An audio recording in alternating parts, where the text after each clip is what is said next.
नमस्कार विद्यार्थी मित्रांनो, आदरणीय प्राध्यापकगण. रघुवंश ऑनलाईन लेक्चर यूट्यूब चॅनलच्या माध्यमातून मी प्राध्यापक ईश्वर रघुनाथ राजपूत आपले सहर्ष स्वागत करीत आहे. मित्रांनो, आज आपण इयत्ता 11वी विषय मराठी या पाठ्यपुस्तकातील एका सुंदर प्रेम कवितेचा अभ्यास करूया. दवात आलीस भल्या पहाटी. कवी आहेत बासी मर्ढेकर. हा लेक्चर ही व्हिडिओ आपल्याला आवडल्यास आपण रघुवंश ऑनलाईन लेक्चर यूट्यूब चॅनलला सबस्क्राईब करा, आपल्या मित्रांना शेअर करा आणि कॉमेंट्स द्या ही आग्रहाची विनंती.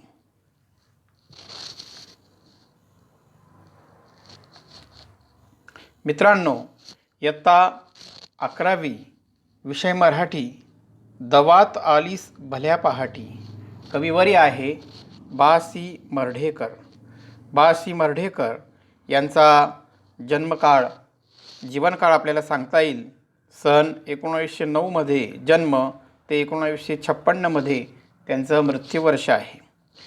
कवी, कादंबरीकार, समीक्षक, सौंदर्यमीमांसक, भावोत्कट तरी चिंतनशील असणारी, मानवी जीवनातील तसेच वर्तमान परिस्थितीतील अंतर्विरोधाच्या जाणीवीने निर्माण झालेली अस्वस्थता व्यक्त करणारी मर्ढेकर यांची कविता वैशिष्ट्यपूर्ण ठरली. मित्रांनो, आजकालच्या मानवी जीवनामध्ये जे आंतरविरोधी घटना घडतात आणि एकंदरीत मनुष्य जीवन अस्वस्थ होत असते, त्याचा भाव त्यांच्या संपूर्ण कवितेमध्ये व्यक्त झाला आहे. औद्योगिकीकरण असेल किंवा स्वातंत्र्यानंतरची परिस्थिती असेल किंवा आधुनिक मूल्य हे रसातळाला जात असतील, त्याचा दृश्य स्वरूप, त्याची मध्यवर्ती कल्पना त्यांच्या कवितेमध्ये येत असते.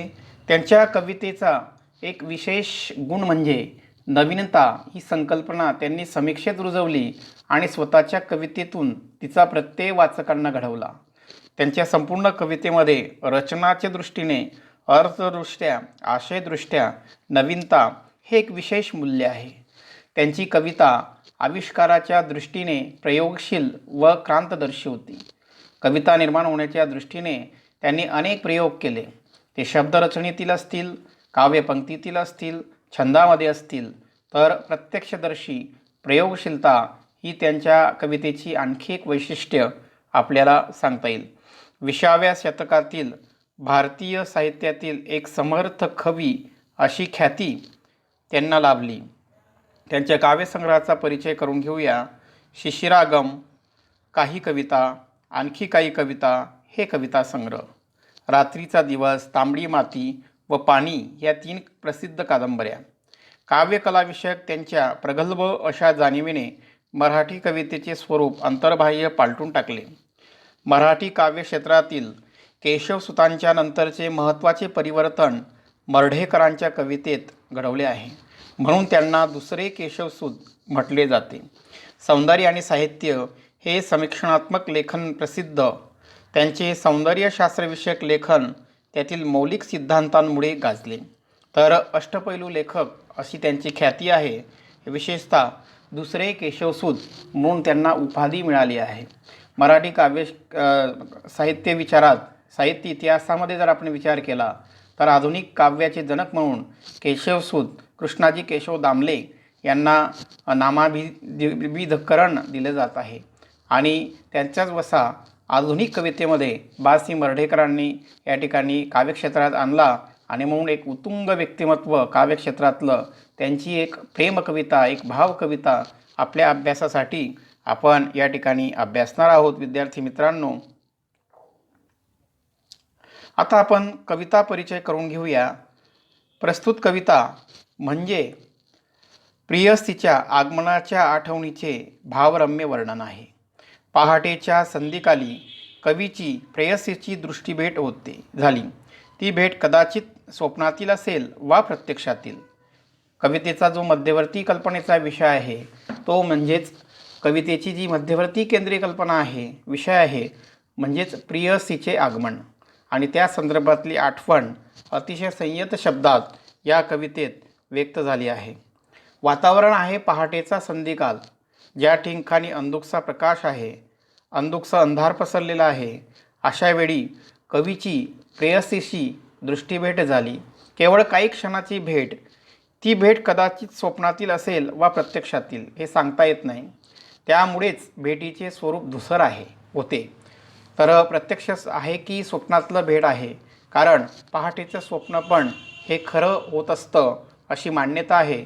आणि कदाचित ती प्रेयसी स्वप्नातली असेल, कदाचित जागेपणी त्या पहाटेच्या वातावरणात त्या प्रेयसीला पाहिलं असेल, पण ते काही क्षणात प्रेयसी आली तेव्हा तिने पहाटेच्या आकाशात तेजाळणाऱ्या शुक्राप्रमाणे कवीच्या मनाचे आकाश उजळून टाकले.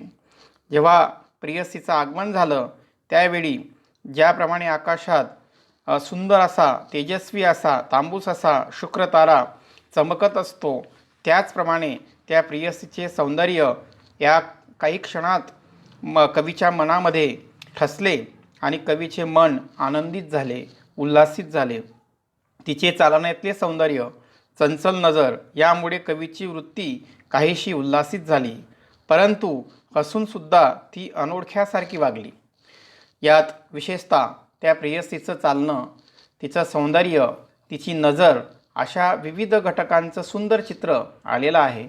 आणि या सुंदर चित्रामुळेच कदाचित कवीचं मन उल्हासित झालं. पण तिने काही क्षणात कवीकडे पाहिलं आणि हसली, पण त्यानंतर ती अनोळख्यासारखी वागली. याची व्यथा, याची व्याकुळता, याची तीव्रता कवीच्या मनात होती आणि यामुळे कवीच्या मनातील व्याकुळता कायमच राहिली. प्रेमातील परस्पर विरोधी भावनांचे धागे गुंफून हळव्या मनस्थितीचे चित्रण कवीने अत्यंत तरलतेने केले आहे. तर प्रेमामध्ये ज्या काही परस्पर विरोधी भावना आहेत, या भावनांचं चित्रण या कवितेमध्ये आढळते. यात व्याकुळता आहे, यात तल्लीनता आहे, यात भेटीचा आनंद आहे, यात प्रेमाची आस आहे, यात सौंदर्याचं संयत वर्णन आहे आणि कुठेही शब्दांचा तोल जाणार नाही अशा त्या सुंदर स्त्रीचं वर्णन या कवितेमध्ये व्यक्त झालं आहे. आणि म्हणून एकंदरीत या कवितेच्या माध्यमातून, या भावगीताच्या माध्यमातून मनात कवीच्या उठणारे विविध भाव या कवितेमध्ये अत्यंत तरलतेने, अत्यंत सुंदरतेने, अत्यंत संयमित भाषेत व्यक्त केले गेले आहे. अशा प्रकारे या कवितेचा आपल्याला परिचय देता येईल. विद्यार्थी मित्रांनो, या व्हिडिओ लेक्चरमध्ये मी आपल्यासमोर या कवितेचं लयबद्ध गायन करणार आहे आणि त्यानंतर त्या संपूर्ण कडव्यांचा भावार्थ पण आपण या ठिकाणी पाहणार आहोत. त्याचबरोबर संपूर्ण कवितेचा भावार्थ झाल्यानंतर आपल्या पाठ्यपुस्तकात स्वाध्यायकृती दिल्या आहेत. त्या स्वाध्यायकृती मी त्याचं उत्तर तोंडी या ठिकाणी सांगणार आहे. कृपया शांततेने हा आपण व्हिडिओ ऐकूया आणि आपल्या 11वीचा अभ्यास करण्यासाठी हा व्हिडिओ अतिशय आपल्याला मदत करेल अशी मी आशा बाळगतो. आपण पाहूया या पुढच्या स्लाईडमध्ये कवितेचं गायन.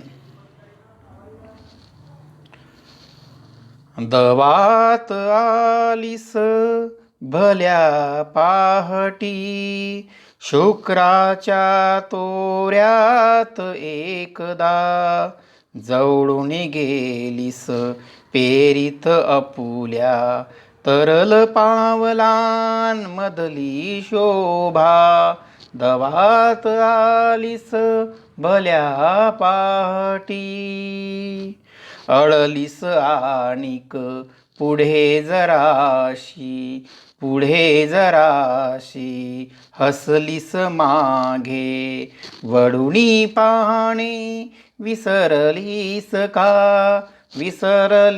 का हिरवे धागे. दवात आलीस भल्या पाहटी, शुक्राच्या तोऱ्यात एकदा, जवळून गेलीस पेरीत अपुल्या, तरल पावलान मधली शोभा. लक्ष कुठे अन कुठे पिपासा, सुंदरतेचा कसा इशारा, डोळ्यांमधल्या डाळिंबाचा, सांग धरावा कैसा पारा.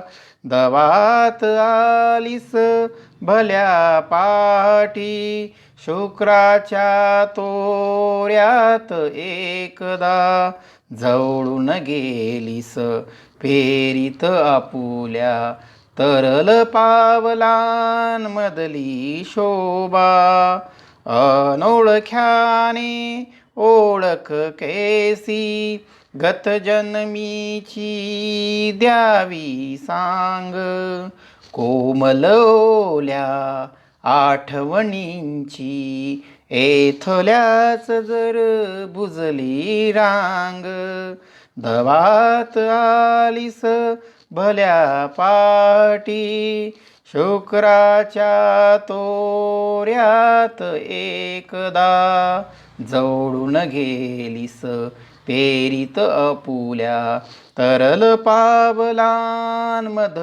शोभा तळहाताच्या नाजूक रेषा कुणी वाचाव्या कुणी पुसाव्या तांबूस निर्मल नखांवरी अन शुभ्र चांदण्या कुणी गोंधाव्या दवात आलीस भल्या पाटी अभ्रांच्या शोभेत एकदा जवळून गेलीस पेरीत आपुल्या मंद पावलांमधल्या गंधा दवात आलीस पुन्हा एकदा शुक्राच्या तोऱ्यात एकदा दवात आलीस भल्या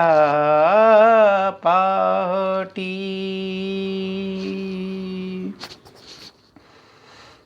विद्यार्थी मित्रांनो, आपण या स्लाईडमध्ये ऐकलं असेल या सुंदर भावगीतचं गायन मी आपल्यासमोर सादर केलं.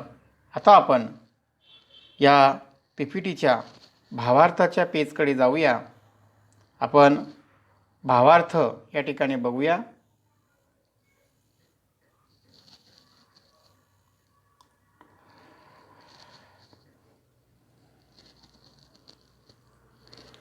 आपण पुन्हा या भावार्थाच्या पेजकडे जाणार आहोत आणि या भावार्थामध्ये कवी पहिल्या पेजमध्ये कोणता भाव त्या ठिकाणी आहे, कोणता संदेश दिलेला आहे याचा आपण आढावा घेऊया. तो भावार्थ तुमच्या स्क्रीनवर आता पुढील प्रमाणे.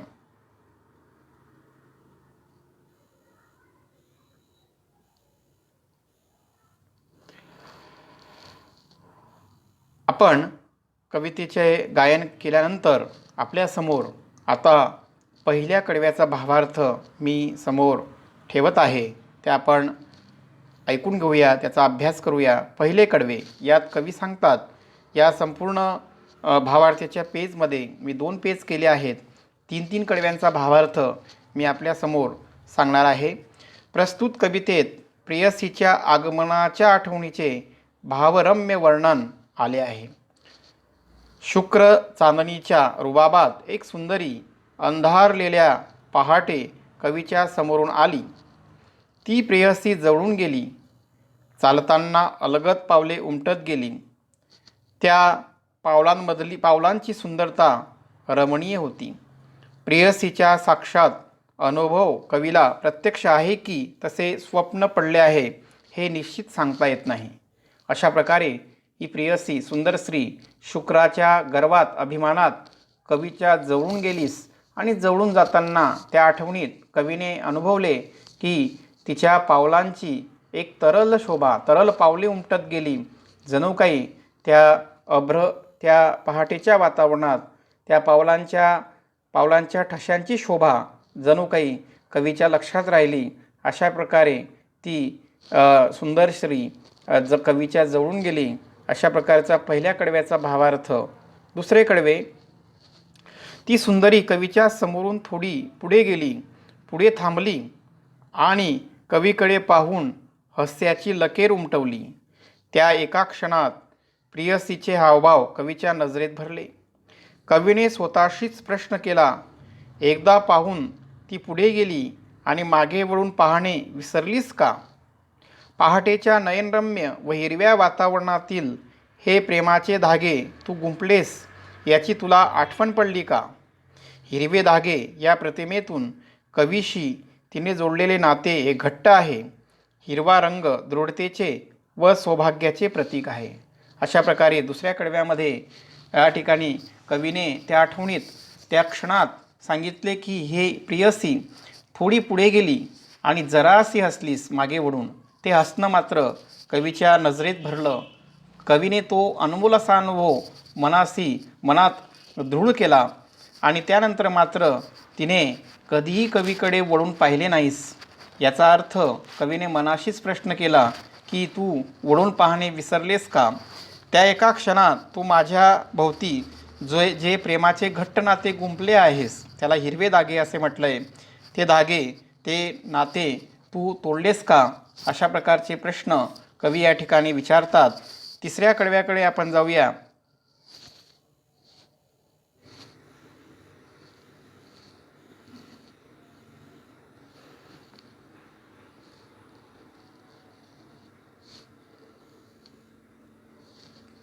या तिसऱ्या कडव्यामध्ये कवी म्हणतात, तिचे लक्ष जणू मीच होतो, तिची प्रेमाची तहान मीच होतो. असा भाव कवीला कळला. कवीची नजर प्रेयसीच्या डोळ्यात गेली. डोळे जणू काही डाळिंबासारखे तरल व स्वच्छ भासले आणि डोळ्यातले भाव हे पाऱ्यासारखे आहेत. ते पटकन लुप्त होणारे आहेत. ते भाव मी हातात कसा धरू? ते भाव मी मनात कसा गुंफून धरू? कसा ठेवू? अशी व्यथा कवी व्यक्त करतात. तर या तिसऱ्या कडव्याचा भावार्थ आपल्यासमोर सांगत असताना तिचे लक्ष मात्र मीच होतो, पण तिची पिपासा म्हणजेच तृष्णा, तहान काय आहे हे मी सांगू शकतो, कारण ती मला पाहून जी हसली त्यावरून मला असे अनुभवास आले की तिने सुद्धा तिच्या मनात प्रेमाचे नाते माझ्याशी गुंफले आहे. तिची प्रेमाची तहान मीच आहे. अशा प्रकारचा भाव या कडव्यामध्ये व्यक्त झालेला आहे. आणि तिचे पाहणे, तिचे दिसणे जणू काही सुंदरतेचा कळस आहे.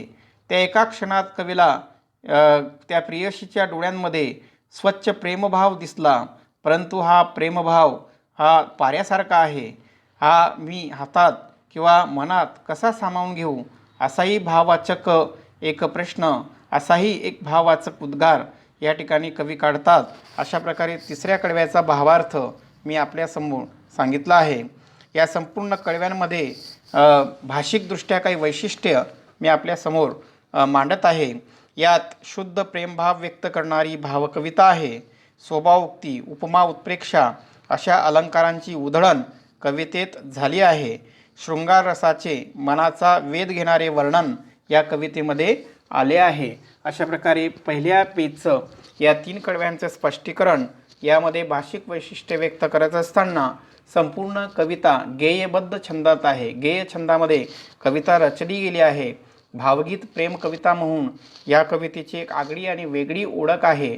त्याचबरोबर निसर्ग प्रतिमांचा सुंदर वापर या कवितेत केला आहे. त्यात दव आलेली पहाट, शुक्राची चांदणी अशा या सुंदर नैसर्गिक प्रतिमांचा वापर या ठिकाणी केला आहे. त्याचबरोबर डोळ्यांना डाळिंबाची उपमा दिली आहे. स्वच्छ तरल भाव या डोळ्यांच्या माध्यमातून या डाळिंबाच्या शब्दाच्या उपमेच्या द्वारे कवीने या ठिकाणी दिला आहे. आणि त्याचबरोबर त्या सुंदर स्त्रीच्या सुंदरतेचं, तिचं हसणं, तिचं पाहणं याचाही उल्लेख या कवितेमध्ये अतिशय संयत शब्दात केला आहे. आता आपण पुढच्या 3 कडव्यांच्या स्पष्टीकरणाकडे जाऊया.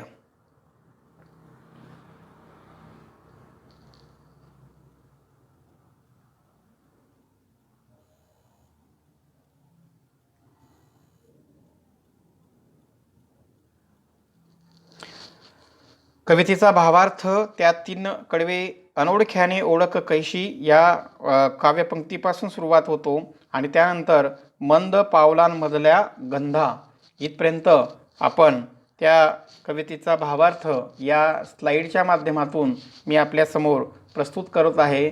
संपूर्ण कवितेचे जे 4 कडवे आहे त्यात कवी म्हणतात, तुझी आणि माझी ओळख नाही तरी गतजन्मीचे आपले नाते असावे. म्हणून हे भल्या पहाटे भेट झाली. हा भेटीचा क्षण म्हणजे सतत आठवणारी, ओली, कधीही न मिटणारी आठवण आहे. याच क्षणी हा भेटीचा क्षण बुजला जाणार नाही. कवीची कसली ओळख नसताना हे प्रेमबंधाचे नाते घट्ट करण्याचा भाव व्यक्त झाला आहे. अशा प्रकारे याचा भावार्थ मी आपल्यासमोर ठेवत असताना अजून काही गोष्टी या कडव्याच्या माध्यमातून मी आपल्यासमोर सांगतो आहे. यात कवी आणि प्रेयसीचं जे नातं आहे हे पूर्वी कधीही नव्हतं. दोन्हीही अनोळखी, परंतु एका भेटीत ही ओळख झाली. कदाचित गतजन्मीची द्यावी सांग, याचा अर्थ कदाचित ही भेट याच्यापूर्वी पूर्वजन्मात, भूतकाळात, या मागील जन्मात कदाचित तुझं आणि माझं नातं प्रियकर प्रेयसीचं असावं आणि त्यामुळेच ही जी ओळख आहे, आज ही भेट या ठिकाणी झाली. आणि अशा या भेटीची आठवण कोमल आहे आणि ओली आहे. आठवणीला कोमल आणि ओली ही विशेषणे वापरली आहेत. कारण कदाचित पुन्हा ही भेट झाली नाही तर मात्र ही आठवण बुजली जाईल, परंतु ती नेहमी नेहमी येत राहील, असाही एक भावस्पर्श, असाही एक विचारस्पर्श या ठिकाणी दिला आहे. आणि म्हणून कवीची अपेक्षा आहे की कदाचित ही झालेली भेट दृढ नात्यात व्हावी, अशी एक कवीची अपेक्षा या ठिकाणी सांगितली आहे. 5वे कडवे आपण पाहूया विद्यार्थी मित्रांनो. यात भावार्थ पुढील प्रमाणे. प्रियसीची झालेल्या अल्पशा भेटीत कवीने पाहिले तिची तळहातावरची नाजूक रेष. तळहातावरची रेष भविष्य सांगते. तिच्या नशिबी जन्माची सोबत मी आहे की नाही, की कुणी अन्य, हे मी काही सांगू शकत नाही, अशी शंका कवी व्यक्त करतात. तिचे नशीब उच्च आहे असे हातावरून कळते. कवीने पाहिले तिच्या नखांचा रंग तांबूस आहे. शुभ्र निर्मल त्वचा आहे. तिच्या सौंदर्यात भर म्हणून जणू काही चांदण्या तिच्या देहावर गोंदल्या आहेत. एका क्षणात प्रियसीची सुंदरता, तिची श्रेष्ठता सहज शब्दरचनेत केली आहे. तर या 5व्या कडवेमध्ये या ठिकाणी कवीच्या या अल्पशा भेटीत त्या सुंदर स्त्रीचं वर्णन आले आहे. तिचे तळहात नाजूक आहेत, पण त्या तळहातावरच्या रेषा निश्चित नाही की मी त्या वाचल्या असतील किंवा त्या हाताच्या रेषेचा अर्थ कळला असेल की तिच्या नशिबात नेमका सोबती म्हणून कोण आहे. त्याचबरोबर नखांवर तांबूस निर्मल असा रंग आणि संपूर्ण देहकांतीवर शुभ्र अशा चांदण्या कोरल्या आहेत, गोंधल्या आहेत, असंही या ठिकाणी जाणवते. अर्थात या कडव्यात त्या सुंदर स्त्रीच्या सौंदर्याचा वर्णन आलं आहे. 6व्या कडव्याकडे आपण जाऊया. कवी म्हणतात, अशी सुंदरी पहाटेच्या दबात आली. पहाटेच्या अभ्रामध्ये ती अस्पष्टशी दिसली. माझ्या जवळून जाताना आपल्या मंद पावलात सुगंध पसरवीत गेली. संयमित शब्दात प्रियसीचे वर्णन कवी करतात. तिचे चालण्यातील सौंदर्य, तिची चंचल नजर यामुळे कवीचे मन प्रसन्न होते. ही अल्पशी भेट देऊन ती कायमची निघून जाते, परंतु या भेटीतही आनंद, प्रसन्नता आहे, अशी भावना कवी व्यक्त करतात.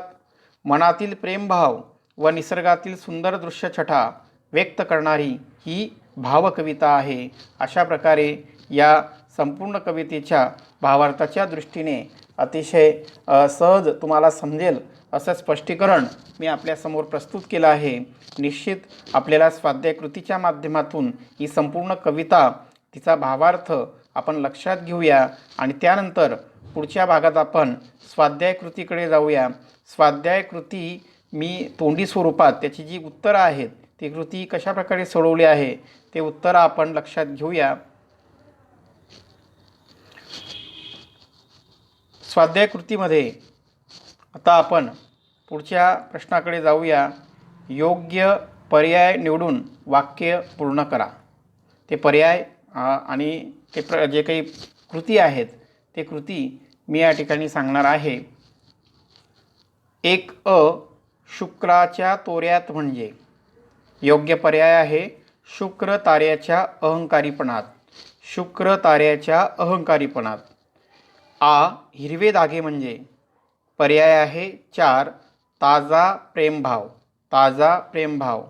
ई सांग धरावा कैसा पारा म्हणजे त्याचा जो अर्थ आहे पाऱ्यासारखा निसटणारा अनुभव. पाऱ्यासारखा निसटणारा अनुभव. अभ्रांच्या शोभेत एकदा त्याचा या ठिकाणी अर्थ आहे आकाशात अल्पकाळ शोभून दिसणाऱ्या ढगांप्रमाणे. आकाशात अल्पकाळ शोभून दिसणाऱ्या ढगांप्रमाणे. अशा प्रकारे आपल्याला योग्य पर्याय त्या वाक्याचे आपल्याला निवडता येतील. त्यानंतर आकलन कृतीमध्ये 2 प्रेयसीच्या दृष्टीभेटीनंतर प्रेयसीविषयी कवीच्या मनात निर्माण झालेले प्रश्न निवडा.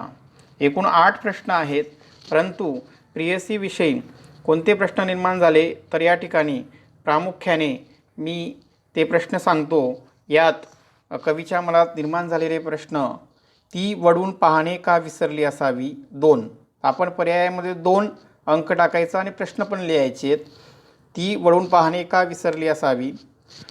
3 भूतकाळातील प्रेम विसरली असल्यास आता ओळख कशी द्यावी. तिसरा प्रश्नही कवीच्या मनात निर्माण झाला. त्यानंतर तिचे लक्ष नसताना तिचे सौंदर्य कोणता इशारा देत असावे. हाही एक प्रश्न त्या कवीच्या मनात निर्माण झाला. तिचे लक्ष नसताना तिचे सौंदर्य कोणता इशारा देत असावे. आणि त्यानंतर 8वा जो प्रश्न तिच्या कवीच्या मनात निर्माण झाला आहे तो तळहाताच्या नाजूक रेषांवरून प्रेमाच्या भवितव्याचे भाकीत कोणी करावे. तळहाताच्या नाजूक रेषांवरून प्रेमाच्या भवितव्याचे भाकीत कोणी करावे. आणि म्हणून एकंदरीत 8 प्रश्नांमधून जर का आपण पाहिलं की 2, 3, 5 त्यानंतर 8 असे 4 प्रश्न जे आहेत ते आपण लिहूया. आणि जे काही उरलेले 4 प्रश्न आहेत ते चुकीचे आहेत. आणि म्हणून आपण बरोबर प्रश्नाकडे या ठिकाणी जाऊन ते क्रमांक आणि ते प्रश्न आपण लिहू शकतात. त्यानंतर खालील अर्थाच्या ओळी कवितेतून शोधून लिहा. तर आपण पाहूया. पहिला जो अर्थ आहे, वर्तमानातील ताज्या आठवणीच जर विरून चालल्या असतील तर अनोळखी झालेल्या गतकाळातील प्रेमाची आता ओळख तरी कशी द्यावी. या अर्थाची जी ओळ आहे ती आपल्या 4थ्या कडव्यामध्ये आहे. त्यात अनोळख्याने ओळख कैशी, गत जन्मीची द्यावी सांग, कोमल ओल्या आठवणींची, एथल्याच जर बुजली रांग. तर ही जी काही आहे अनोळखी अशी जी ओळख एका क्षणात झाली त्याची ओळख गतजन्मीच्या आठवणींमध्ये आहे की ही जी ताजी आठवण आहे तीच दीर्घकाळ टिकेल. अशा प्रकारची एक कवितेची ओढ आपल्याला सांगता येईल. त्यानंतर दुसरा जो अर्थ आहे त्या संदर्भातली ओढ आपण 5व्या कडव्यामध्ये आहे. तळहातावरील नाजूक रेषा तरी कुठे वाचता येतात, मग त्यावरून भविष्यकाळातील भेटीचे भाकीत तरी कसे करता येईल. त्या संदर्भात कवितेमध्ये आलेली ओढ आहे. तळहाताच्या नाजूक रेषा कुणी वाचाव्या कुणी पुसाव्या, तांबूस निर्मल नखांवरी शुभ्र चांदण्या कुणी गोंदाव्या. अशा प्रकारे ही ओढ आपल्याला त्या संदर्भातले अर्थात 2च ओळी आपण या ठिकाणी लक्षात घेऊया. तळहाताच्या नाजूक रेषा कुणी वाचाव्या कुणी पुसाव्या. त्यानंतर तिसरा जो अर्थ आहे त्याची ओढ आपल्याला या ठिकाणी शोधायची आहे.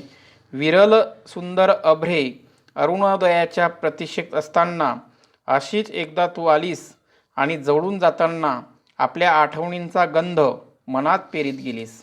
अर्थात आपलं जे शेवटचं कडवं आहे, दवात आलीस भल्या पहाटी अभ्रांच्या शोभेत एकदा, जवळून गेलीस पेरीत आपल्या मंद पावलांची शोभा. तर अशा प्रकारे आपल्याला त्या संदर्भातली ही ओढ या ठिकाणी सांगता येईल. पुढच्या स्वाध्यायकृतीकडे जाऊया. यात सूचनेप्रमाणे सोडवा. तिसरा एक आकलन कृतीमध्ये हा भाग येऊ शकतो की पहाटी हे उत्तर येईल असा प्रश्न तयार करा. बिलकुल सोपा आहे. पहाटी हे उत्तर येईल असा एक प्रश्न आपण या ठिकाणी तयार करू शकतो. कुठलाही प्रश्न कोवळे ऊन कोणत्या वेळी आवडते असा एक प्रश्न आपण तयार करू शकतो. सूर्याचे कोवळे ऊन कोणत्या वेळी आवडते तर पहाटी. सूर्याचे कोवळे ऊर पहाटच्या वेळेस किंवा पहाटी आवडते. अशा प्रकारे आपण त्याचं एक उत्तर तयार करू शकतो. एका वाक्यात उत्तरे लिहा. यामध्ये आपण कवीची प्रियसी केव्हा आली? कवीची प्रियसी भल्या पहाटी आली. डोळ्यांना कवीने दिलेली उपमा कोणती? डोळ्यांना कवीने दिलेली डाळिंब ही उपमा आहे. कवीला प्रेयसीची जाणवलेली पावलं कशी आहेत? कवीला प्रेयसीची जाणवलेली पावलं तरल आहेत. अशा प्रकारची आपण त्या ठिकाणी उत्तर लिहू शकतो. दीर्घई. प्रेयसीच्या आठवणीसाठी कवितेत आलेली 2 विशेषणे कोणती? कोमल, ओली. अशा 2 प्रकारची विशेषणे आहेत. प्रेयसीच्या आठवणींसाठी कवितेत आलेली कोमल आणि ओली ही 2 विशेषणे आहेत. अनोळख्याने हा शब्द कोणासाठी वापरला आहे? अनोळख्याने हा शब्द प्रेयसीसाठी वापरला आहे. अशा प्रकारचा एक उत्तर आपल्याला या ठिकाणी सांगता येईल. त्यानंतर एक चौकट या ठिकाणी दिली आहे विद्यार्थी मित्रांनो. या चौकटीच्या संदर्भ आपण या ठिकाणी घेऊया.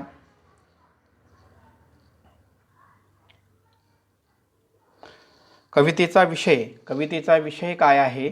तर भल्या पहाटे प्रियसीचे आगमन हा कवितेचा विषय आहे. भल्या पहाटे प्रियसीचे आगमन.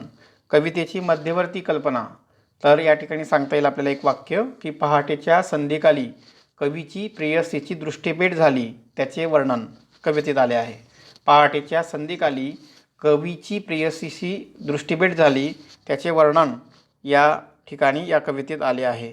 कवितेत तुम्हाला आवडलेले जे काही शब्दसमूह आहेत हे तुमच्या आवडीप्रमाणे या ठिकाणी लिहू शकतात. उदाहरणार्थ तरल पावलांमधली शोभा हा शब्दसमूह तुम्हाला आवडला असेल. त्यानंतर डोळ्यांना डाळिंबाची दिलेली उपमा हा शब्द तुम्हाला त्या ठिकाणी आवडला असेल. त्यानंतर जर आपण या ठिकाणी शब्दसमूहाच्या बाबतीत कोणते 2 शब्दसमूह आपण लिहू शकतो? त्यानंतर कोमल ओली आठवण हा शब्दसमूह आपल्याला आवडला असेल. असे 2 कमीत कमी शब्दसमूह आपण लिहू शकतो. कवितेतील छंद, गेयबद्धता, गेयात्मक रचना. कवितेचा छंद म्हणजे काय? गेयात्मक रचना. तर अशा प्रकारे आपण कवितेचा छंदसुद्धा या ठिकाणी लिहू शकतो. त्यानंतरची जी काही कृती आहे, काव्य सौंदर्य, अभिव्यक्ती आणि रसग्रहण या संदर्भातले जे काही स्वाध्याय कृती आहेत ते भावार्थामध्ये मी तुम्हाला सांगितले आहेत. त्या भावार्थाचं स्पष्टीकरण आणि तुम्हाला त्या कवितेचं जाणवलेलं वेगळंपण, त्याची रचना, त्यामधले शब्दसमूह, अलंकार, रस अशा दृष्टीने आपण अभिव्यक्तीमध्ये किंवा रसग्रहणमध्ये आपल्या आवडीच्या कल्पना कवितेच्या संदर्भात लिहू शकतो. तर यासाठी काव्य सौंदर्य, अभिव्यक्ती आणि रसग्रहण हे 3 कृती ज्या आहेत हे घेण्यासाठी आपण कवितेचा जो भावार्थ मी सांगितला आहे तो लिहिलेला आहे तुमच्या स्क्रीनवर. त्यानंतर मी अजून अतिरिक्त भावार्थ त्याचं सांगितला. त्या संदर्भात हे लेक्चर ऐकून आपण काव्य सौंदर्य, अभिव्यक्ती, रसग्रहण या स्वाध्याय कृती आपण सोडवू शकतो. विद्यार्थी मित्रांनो, आपण या सुंदर अशा प्रेमकविता आणि भावकवितेचं लेक्चर PPT व्हिडिओद्वारे पुस्तकाच्या पेजचे स्कॅन करून मी हा PPT व्हिडिओ बनवलेला आहे. यात आपण कवी परिचय, कविता परिचय, काव्य गायन, काव्याचा सरळ भावार्थ आणि स्वाध्यायकृती आपण समजून घेतली. मला आशा आहे की हे PPT व्हिडिओ लेक्चर आपल्याला आवडलं असेल आणि निश्चित आपल्याला आवडल्यास रघुवंश ऑनलाईन यूट्यूब चॅनलला सबस्क्राईब करा. आपल्या मित्रांना जास्तीत जास्त शेअर करा आणि लाईक करा ही आपल्यास आग्रहाची विनंती. आपण वेळ दिला त्याबद्दल धन्यवाद.